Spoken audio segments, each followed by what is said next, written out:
Ni hao YouTube. Alors, l'intro pour l'instant que j'ai en tête, c'est de vous dire bonjour dans toutes les langues que je connais, jusqu'à épuisement. Et peut-être que d'ici là, j'aurai une nouvelle idée d'intro. Pour l'instant, j'en ai pas, donc ça va être ça. Aujourd'hui, on se retrouve pour parler de bench, aka Banco Preço. Alors, j'en vois déjà dans les commentaires qui me disent « Ouais, mais tu parles de bench, t'as un ami, c'est déjà du bench ». Ce que je vous propose, c'est que vous soyez plus acteur de cette chaîne. Et pour ça, je vais vous proposer un système très simple. Vous avez 3 chiffres, 1, 2, 3. Le 1, c'est le squat, le 2, c'est le bench et le 3, c'est le soulevé de terre.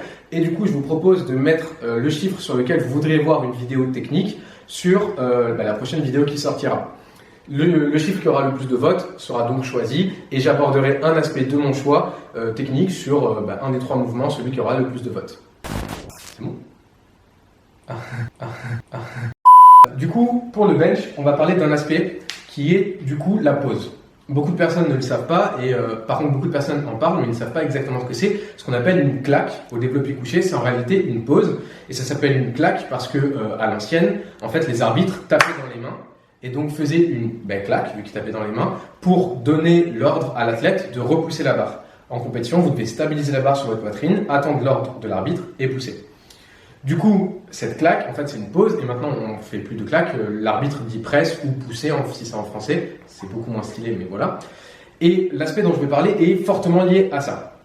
Pourquoi? Parce que l'arbitre ne vous donnera l'ordre de pousser que lorsque vous aurez stabilisé la barre sur votre poitrine. Donc la barre ne doit pas être en mouvement au moment où il y a un contact avec votre poitrine. Et malheureusement, beaucoup de personnes ne savent pas comment attaquer cette pause. Et je vais vous présenter dans cette vidéo 2 manières principale d'attaquer la pause. Nouvelle téléportation. La première manière d'attaquer la pause, c'est ce qu'on appelle le soft touch, donc à savoir la pause légère. Du coup, vous allez descendre la barre sur votre poitrine et vous allez déposer la barre sur la poitrine, comme si vous aviez, moi l'exemple que je donne, c'est comme si vous aviez un œuf et du coup vous ne voulez pas écraser l'œuf sur votre poitrine. Donc vous déposez, même à la limite, c'est vous frôlez à peine votre poitrine, bon, il faut quand même un contact pour avoir la pause, mais voilà, et vous faites votre pause et vous repartez. Et la deuxième manière, c'est ce qu'on appelle le sink. Et le sink, c'est au contraire d'enfoncer la barre dans votre poitrine, marquer un arrêt et repartir. En fait, même s'il y a encore une fois une question d'individualité, vous pouvez avoir un soft touch plus ou moins soft, vous pouvez avoir un sink plus ou moins sink, mais en fait, c'est 2 extrêmes qu'il faut choisir. Donc il faut choisir soit le côté soft touch, avec la palette qui s'offre à vous, soit le côté sink avec encore une fois la palette qui s'offre à vous. Du coup, c'est parti pour une démonstration du soft touch et du sink. Et à chaque fois, je vous montrerai comment réaliser les 2 et je vous parlerai des points forts et des points faibles de chacun des 2 styles.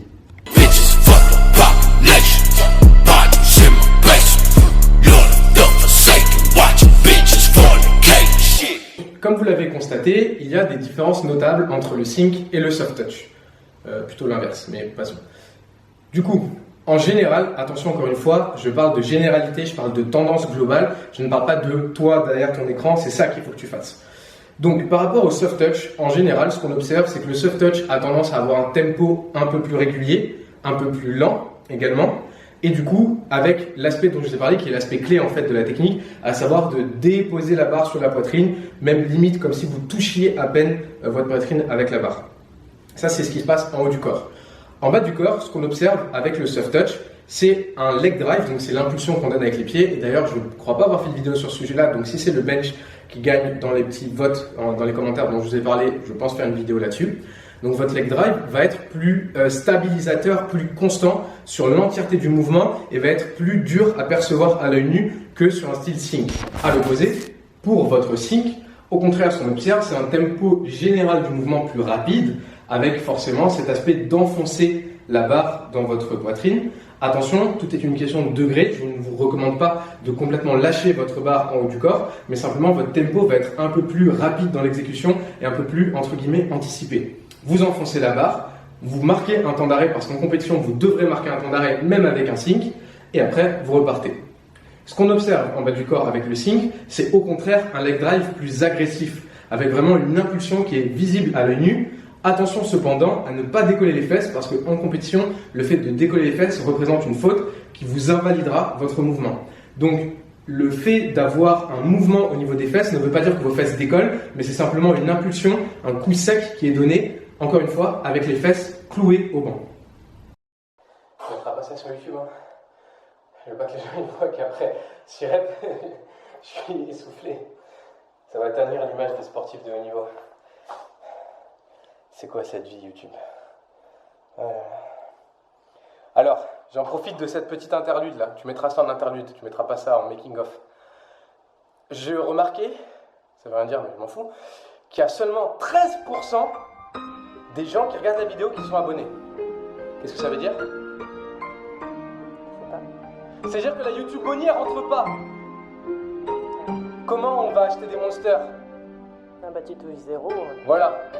Bon, moi ce qu'il faut que vous sachiez YouTube, c'est que pour chaque vidéo qui est tournée et montée, j'ai un petit être derrière la caméra qui consomme du monster à foison, à foison, à foison. Aspect caféine, aspect glucides, évidemment. Du coup, si vous voulez m'aider, aidez-la et aidez-nous. Du coup, vous vous abonnez à cette chaîne. Là maintenant, stop. Vous vous abonnez à la vidéo, sinon je ne reprends pas les explications. Salut. Maintenant, je me suis mis au milieu pour faire le juge. D'un côté, on a le soft touch, de l'autre côté, le sync.